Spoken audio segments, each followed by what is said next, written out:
দোয়াটা শুধু আমার সাথে একবার পড়ে যাবেন, কোথাও লিখতেও হবে না, মুখস্থও করতে হবে না। একবার পড়বেন, দুইবারও না। আপনার গোটা জীবনের জানা অজানা যত গুনাহ আছে সব মাফ হবে। ছোট গুনার কথা বলছি না, বড় বড় গুনাহ, যেমন মিথ্যা বলেছেন, হিংসা করেছেন, নামাজ পড়েন নাই, রোজা রাখেন নাই, সুদ খাইছেন, এই রকমের মারাত্মক ভয়ঙ্কর লেভেলের গুনাহের কথা আমি আপনাকে জানাচ্ছি।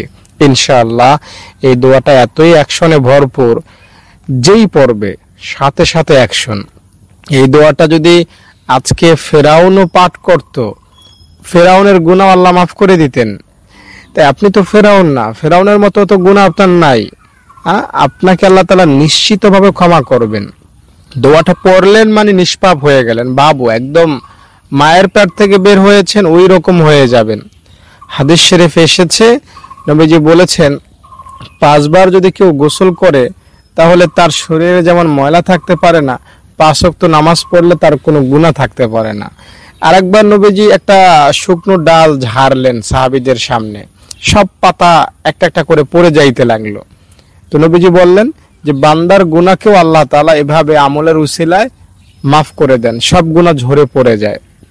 আর একটা হাদিসে পাওয়া যায় সুবহানাল্লাহ আলহামদুলিল্লাহ আল্লাহু আকবার কেউ যদি নামাজের পরে 33 বার পড়ে তো তার গুনাহ যদি সমুদ্রের ফেনা পরিমাণও হয় কোনো ব্যাপার না, আল্লাহ মাফ করে দেন।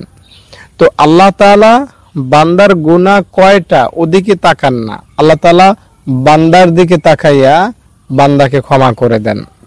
আমি যে দোয়াটা আমি এখন আপনাকে বলবো, বিশ্বাস নিয়ে ভরসা নিয়ে দোয়াটা একবার পাঠ করবেন, ইনশাআল্লাহ আপনি শিশু হবেন। দোয়াটা আপনাকে বলছি তার আগে অনুরোধ করব, একটা লাইক করেন এবং কমেন্টে আমিন লেখেন। যারা লাইক করলেন, কমেন্টে আমিন লিখলেন, আল্লাহ তাদের মনের আশা তুমি পূরণ করে দাও, তাদের গুনাহ তুমি মাফ করে দাও, আল্লাহুম্মা আমিন।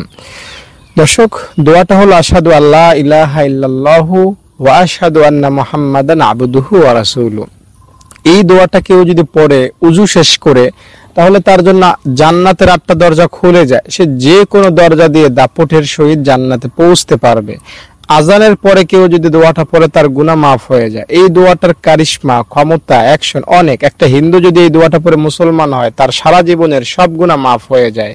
তাই আপনিও যদি এই দোয়াটা আজকে পাঠ করেন মন থেকে, দিল থেকে, অন্তরের গহীন থেকে, কোনো গুনাহ থাকবে না। দায়িত্বের সাথে বলছি।